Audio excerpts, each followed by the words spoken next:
Valorant, vous en avez forcément entendu parler, c'est un jeu qui est devenu plus qu'un jeu, une des grosses découvertes de l'année 2020, un phénomène, un monstre culturel, et évidemment, pour ceux qui connaissent mal, je vais vous le présenter vite fait. Valorant, c'est un FPS tactique, un type de jeu super populaire et répandu aujourd'hui, où deux équipes de 5 joueurs s'affrontent, et où en gros il doit choper des armes et éliminer les autres en tirant jusqu'à ce qu'une équipe gagne la manche. C'est sans pitié, c'est brutal, mais bon, pour le pas moins, ça reste super classique. Les jeux sur lesquels des joueurs s'arrosent pour gagner, c'est pas très original, mais si Riot Games a créé Valorant au départ, c'est parce qu'ils avaient comme projet de faire un mélange un peu unique, en s'inspirant d'un côté des jeux de tir et de l'autre des capacités spéciales des héros. Le résultat, ça donne quelque chose de très frais, avec des joueurs qui peuvent s'arroser et utiliser des pouvoirs sur le terrain. En traversant la carte, ils peuvent acheter des capacités comme des fumées, des flashs ou des sortes de soins, qu'ils peuvent ensuite transformer en avantage tactique, à poser par terre ou à balancer sur l'ennemi. Bref, ce qui laisse pas mal de possibilités pour mécaniser les jeux. Mais au départ, vous savez quoi? Quand les nouveaux joueurs ont découvert le jeu, ils ont fait quoi avec ces deux mécaniques? Tirer d'un côté et utiliser les capacités de l'autre? C'est qu'ils ignorent complètement les capacités et tir. Les capacités c'est sympa, ça rend le jeu un peu original. Oui bon, peut-être qu'on peut poser une caméra ici pour observer, mais en vrai au début, personne n'en avait rien à faire. Les joueurs étaient juste là pour se tirer dessus, que tu utilises tes capacités ou non, ça changeait rien. Dès que Riot Games a sorti sa bêta fermée début 2020, Valorant a explosé en popularité. En quelques jours, le jeu a accueilli des millions de spectateurs sur Twitch, tout le monde en parlait, tout le monde voulait y jouer, tous les créateurs de contenu essayaient d'avoir une clé, et on pouvait plus défiler YouTube sans se taper 50 vidéos de joueurs hésitants. Bref, à ce moment-là, il y avait clairement un truc qui se passait. Valorant devient un phénomène. Et les mois qui suivent vont faire que le confirmer. Des tournois de ouf, des tonnes d'argent, des records de viewers et l'arrivée de joueurs pro. En 2020, Valorant avait clairement l'air d'être le FPS le plus populaire de la planète, avec un nombre dingue de talents qui s'essayent à maîtriser ses mécaniques. Toutes ces mécaniques. Tu te souviens des agents, cette mécanique oubliée, des débuts un peu le foot Valorant? Au début, souviens-toi, ça ressemble à ça. Mais après quelques mois, on est passé à un univers complètement différent. Ça va vite, hein. En seulement quelques mois, maîtriser des agents est devenu une mécanique super complexe. Une vraie partie du jeu à part entière qui demande des centaines d'heures d'apprentissage et de répétition. Parce que le but maintenant c'est pas juste de poser une fumée pour se cacher ou de mettre un flash pour aveugler. Les joueurs les plus expérimentés enchaînent d'énormes combos, d'immenses stratégies coordonnées. En quelques secondes, ils posent, synchronisent, anticipent et replacent leur capacité encore et encore, qui vu d'en haut ressemble à une sorte de danse. Ça me fascine un peu. Je sais que Valorant a ses détracteurs, je sais que le jeu ne plaît pas à tout le monde, je sais que les capacités gâchent l'aspect compétitif du jeu pour certains, mais sois honnête avec toi-même une seconde et avoue que c'est difficile de ne pas être impressionné par la vitesse d'exécution des joueurs devant toi. Et c'est difficile de ne pas trouver cette explosion contrôlée de capacité plutôt jolie. Et d'ailleurs, je suis pas du tout le seul à aimer. En 2020, Valorant a accueilli plus de 15 millions de joueurs mensuels. Pour donner une idée, en 2021, les teams e-sport ont débarqué et on estimait que la boîte avait investi plus de 100 millions de dollars dans l'e-sport. C'est une sacrée somme. Franchement, c'est tellement d'argent que la boîte a décidé de passer à la vitesse supérieure. Juin 2021, dernière info, Riot Games a annoncé les Valorant Champions 2021, le championnat du monde qui aurait eu lieu un mois plus tard et qui offrirait une chance de gagner la somme astronomique de 1 million de dollars pour l'événement final. C'est énorme et tous les joueurs de Valorant sont devenus complètement fous. Les qualifications ont eu lieu dans le mois qui ont suivi et étaient ouvertes à toutes les équipes. Cette année-là, des créateurs de contenu explosent du jour au lendemain, deviennent des stars en surfant sur cette vague de popularité. Riot Games, le développeur de Valorant, s'en sort très bien. Peu importe qui tu es et d'où tu viens, que tu aies une équipe ou pas, Riot Games a annoncé qu'en surmontant les défis qui se placeraient devant toi, tu pourrais te qualifier pour les championnats, qui te promettraient de gagner même pour les derniers classés, des skins et des presets, tout en promettant ceci. Vous pourrez, du jour au lendemain, devenir le meilleur joueur de Valorant. Si le jeu était populaire à ce moment-là, tu peux t'imaginer qu'il n'en fallait pas beaucoup pour que les aspirants pros deviennent obsédés. Et pendant des mois, sur tous les continents de la planète, la compétition était féroce. Tout le monde voulait passer, un événement qualificatif après l'autre. Les joueurs ont sorti le grand jeu pour avoir la chance de montrer ce qu'ils savaient faire sur l'une des plus grandes scènes de l'histoire du jeu vidéo. Et puis, en septembre 2021, nous y voilà. Ok, contexte. Allemagne, Berlin, Mercedes-Benz Arena, l'une des plus grandes salles de spectacle d'Europe, plus de 14 000 places sont disponibles et une structure a été construite au centre de l'arène qui permet non seulement de retransmettre les matchs sur les écrans géants face aux gradins, mais aussi d'accueillir les joueurs qui vont participer au tournoi. Et des joueurs, il y en a un paquet, et il y avait beaucoup d'équipes, puisqu'il y a 10 joueurs dans un match de Valorant, donc c'était nécessaire pour parfaitement les accueillir. Les champions 2021 étaient divisés en plusieurs phases principales, des matchs de groupe qui ont lieu du 1er au 9 décembre, et les playoffs se sont tenus jusqu'au 12 décembre avec la grande finale. Les équipes arrivent les uns après les autres, présentées par les commentateurs. Ces monstres, souvent très jeunes du monde entier, ont surmonté les épreuves les plus difficiles, se battant pendant des mois pour rester un cran plus haut, un peu plus près du sommet du classement. L'objectif ici, c'est d'avoir un équipement qui leur permettra de remporter le match. Tout ça sans se faire tuer immédiatement par une équipe qui aurait décidé de rusher leur site. C'est une situation tendue. À ce moment-là, tout le monde dans l'arène était conscient que la compétition avait définitivement commencé. Quelques joueurs ont commencé à s'éliminer, mais la majorité survivait, intéressée par sa propre sécurité. Et en plus, il faut s'intéresser à un autre concept qu'il va falloir intégrer, le spike. Bon ok, c'est peut-être un peu compliqué de comprendre ça pour des gens qui ne sont pas dans la sphère de Valorant, alors rien ne vaut mieux que de vous présenter nos personnages principaux. Quand je vous disais qu'on trouvait des joueurs exceptionnels, je plaisante mentez pas. Voilà Nat, connu pour son style de jeu très axé sur la maîtrise des agents et sa capacité à prendre des décisions stratégiques en temps réel. Et je vous le dis et je ne comprends pas, voilà, comment un joueur aussi tranquille peut débarquer sur un jeu ultra mécanique comme celui-là. Ça me dépasse, mais bon, pour vous illustrer ce que je veux dire, regardez, je vous laisse avec ce chef-d'œuvre. Ever again. It just doesn't. It makes no sense. He was reloading as he peeked Mixwell. I can't believe what we've just witnessed. Get me out. Out. Spike down mid.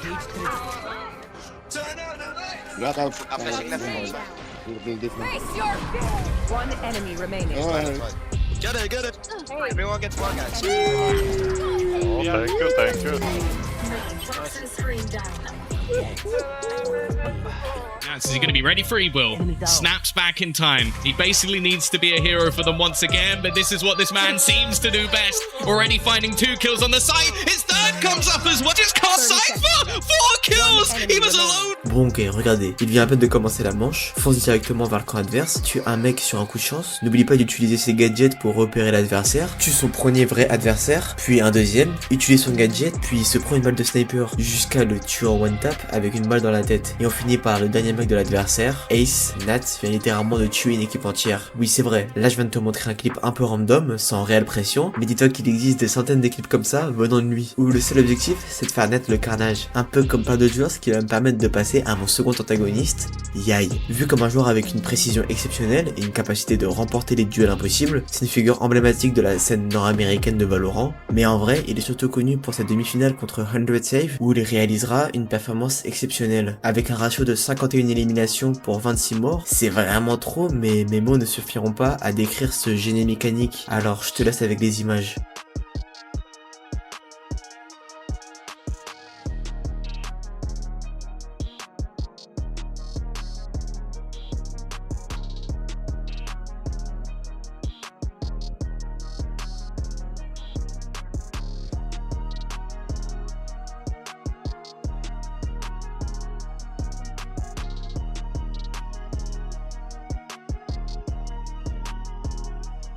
Bon, c'est clairement un monstre, et même si on comprend pas tout ce qu'il fait, on est surpris par l'anarchie qui sème derrière lui. D'après les statistiques, Yai est placé top 2 des joueurs nord-américains, oui un continent entier, mais sur un jeu si tactique, tout le monde ne peut pas le faire. C'est une vraie galère pour être honnête, mais pas pour tout le monde, parce que parmi tous ces joueurs américains, il y en avait même un premier. Et pour vous aider à comprendre qui était ce premier, je vais vous présenter les 3 principales phases du jeu. Le premier, c'est le choix des armes, pendant lequel des joueurs achètent des armes légères et des utilitaires avec une économie limitée. La deuxième, c'est la stratégie, la phase tactique, pendant laquelle des équipes exécutent des stratégies tout en gérant leur économie et commencent des duels pour éliminer les adversaires. Le troisième, d'ailleurs, c'est les overtime, quand le score devient très serré et les joueurs sont sous pression, hyper actifs, comme dans une énorme bataille mentale avec une visée précise et des jeux d'équipe coordonnés, où le jeu commence à tomber dans un chaos pur. Certains joueurs comme Yai maintiennent son sang-froid et sa précision pour être le plus efficace possible. D'autres joueurs comme Nat arrivent à rester patients pour agir avec une approche très méthodique et réfléchie pour être le mieux placé au meilleur moment. Et puis il y a un joueur qui fait les deux, un joueur qui arrive à combiner patience et technique, le joueur le plus fort de l'Amérique du Nord, le numéro 1,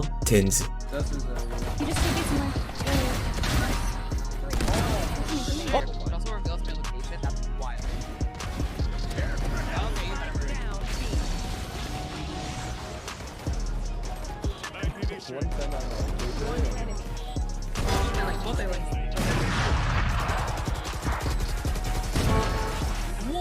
Oh!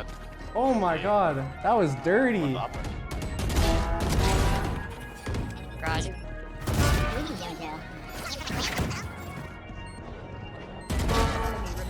Vous comprenez maintenant pourquoi il est le meilleur joueur du monde. Peu après son arrivée chez Sentinel, Tenz remporte le Master Reykjavik en 2021, le premier tournoi international majeur de Valorant. Au classement de ce tournoi, deuxième Cloud9, soit l'équipe de Yai, et Gambit Esport en 3ème position avec Nats. Bon, Tenz est clairement sur sa lancée, mais c'est loin d'être fini. Après ce Master, Tenz devient officiellement une légende vivante. Chaque tournoi, chaque match, il trouve un moyen de nous surprendre, sa maîtrise des agents évolue, sa lecture tactique s'affine, et son clutch game atteint des sommets qu'on pensait impossibles. Les mois passent et Tenz accumule les performances de malade. Ses streams Twitch explosent, on parle d'environ 20 000 spectateurs en moyenne, parfois des pics à 50 000, TikTok est submergé des compilations de ses headshots, et surtout, il inspire toute une génération de jeunes joueurs. Mais le plus dingue, c'est que dans ses interviews, il répète constamment qu'il a encore tellement à apprendre, qu'il veut devenir encore meilleur.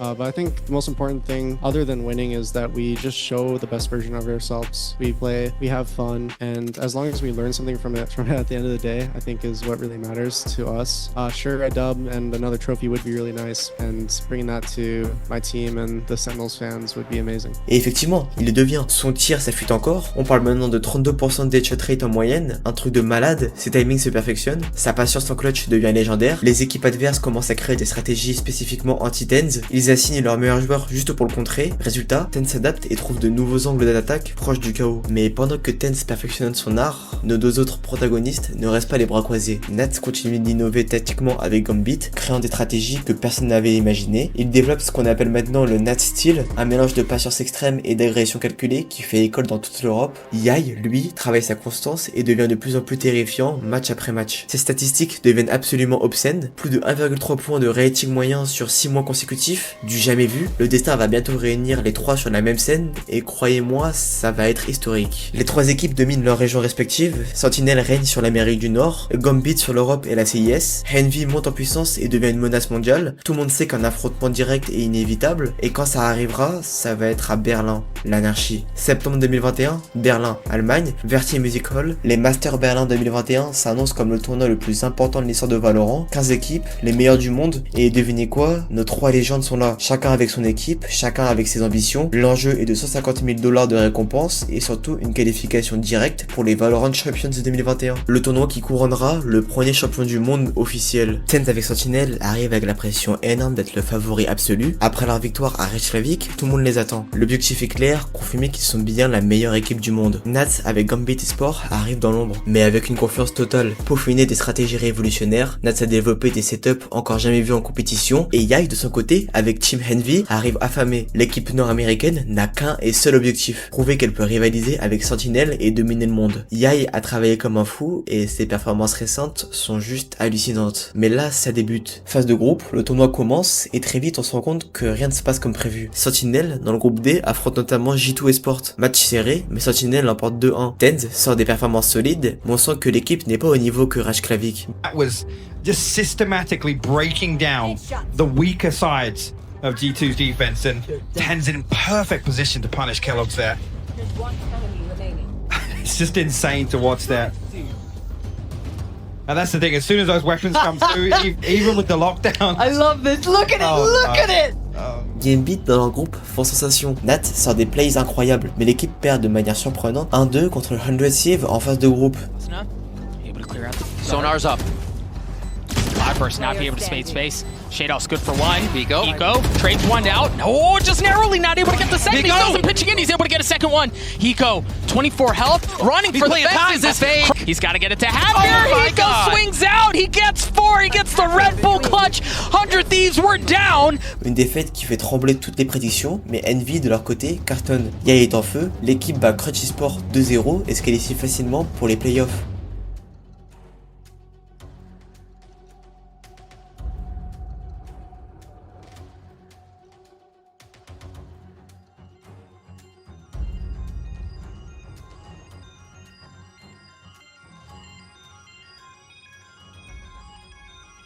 Quart de finale, c'est là que tout bascule. Les match-ups tombent. 100 Chief l'emporte 2-1 contre Ascend. Gambit se reprend et gagne 2-1 contre Vision Striker. G2 passe 2-0 contre Clutch. Et là, Envy versus Sentinel. TenZ, le meilleur du monde, contre Yai, le jeune prodige. Le choc qu'on attendait tous. Envy contre les champions en titre. L'Amérique du Nord retient son souffle. Map 1, Bind.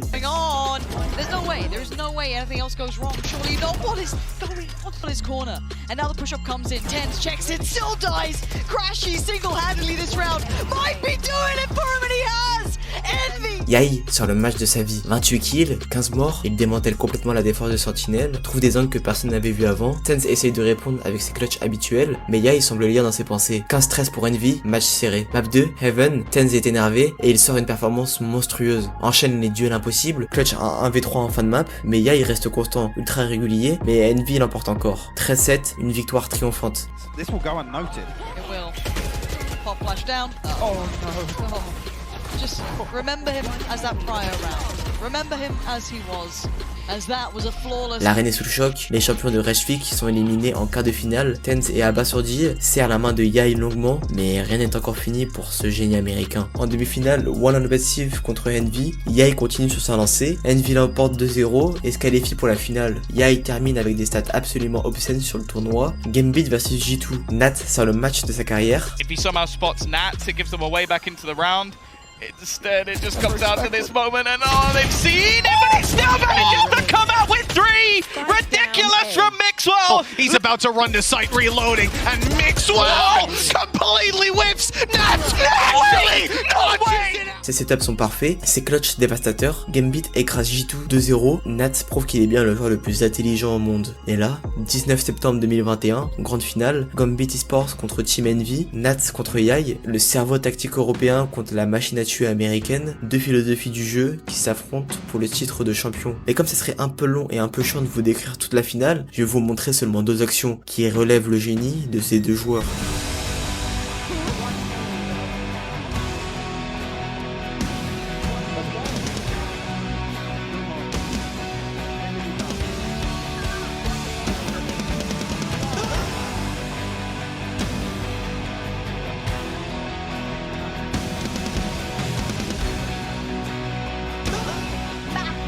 Was an absolutely brutal battle between these two.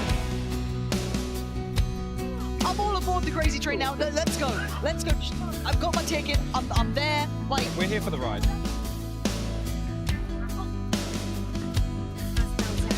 One enemy remaining. Gambit have just butchered Envy. I don't know what Envy do here. Honestly, it's How do you adjust? it's so unorthodox. Oh yeah, call attacks for timeout. I really want to figure out what to do. Остался один враг.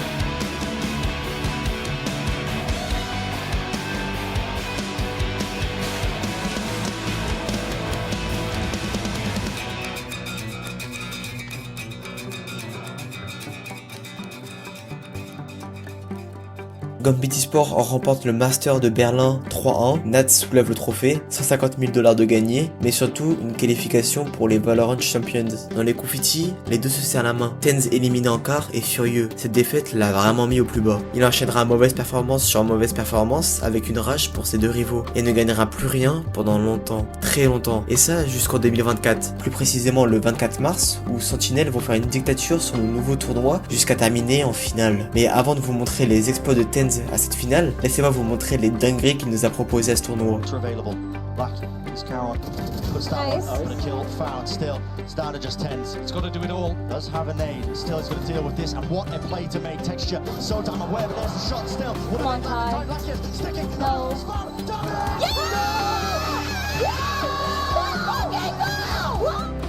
Tenz.